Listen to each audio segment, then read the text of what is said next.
Worry not. Mastery of my skills will come in time. But there's something more important I would like to teach you.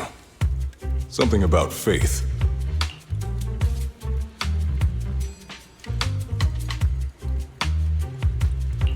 Does a phantom thief even need faith?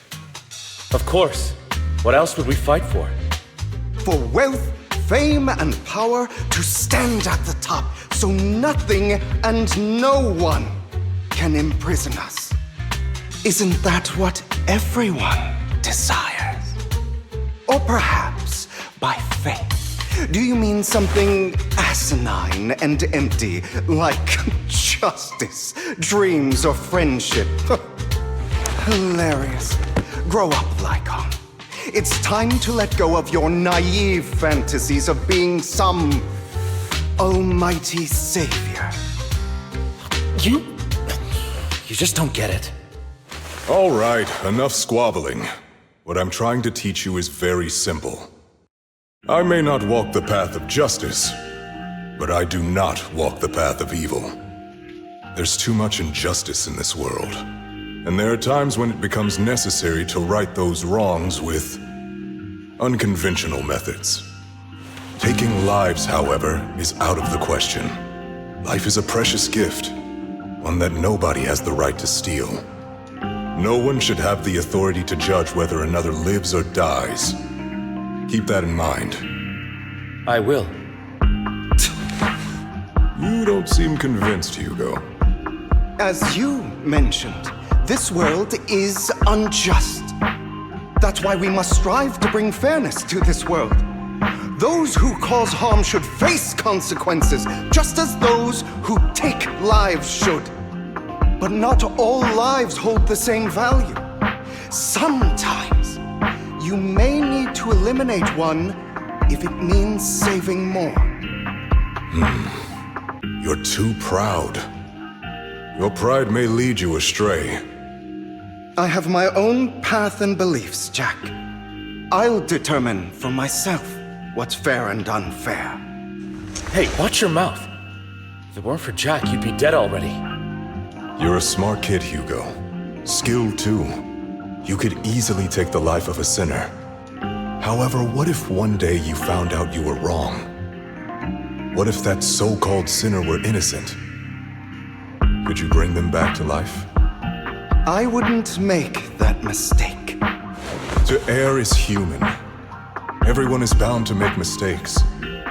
It's good you are open with your thoughts.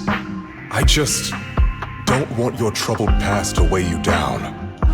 Because your hatred doesn't define you. It only eats away at you.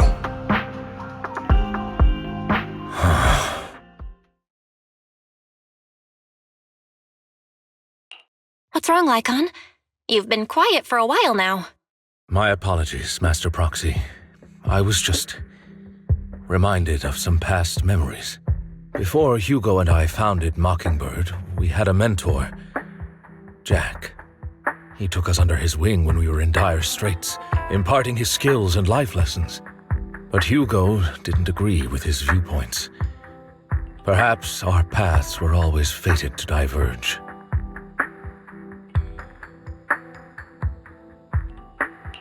Okay, I'll admit. I've been itching to ask. Why'd you two split up?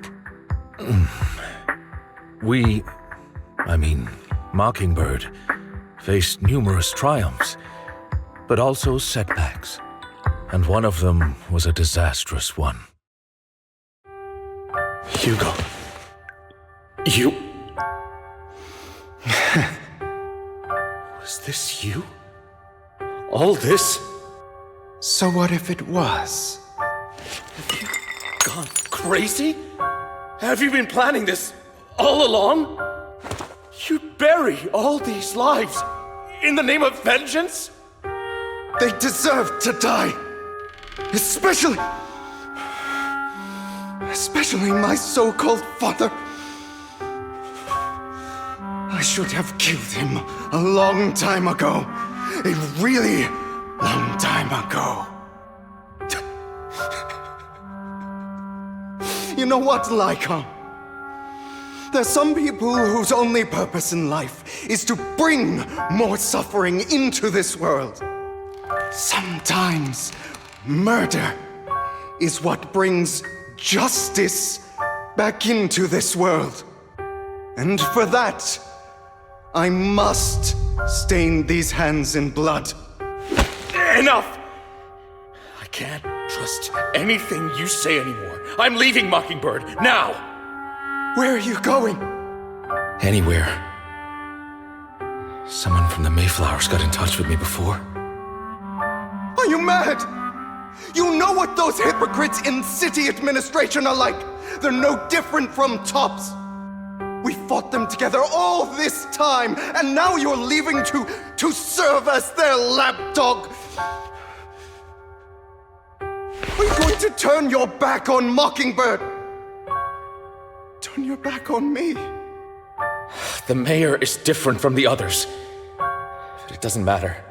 I'm not going to even try convincing you. As your friend, I'll give you one last piece of advice. Please, stop here. Otherwise, the day will come where your hatred and ambition will consume you.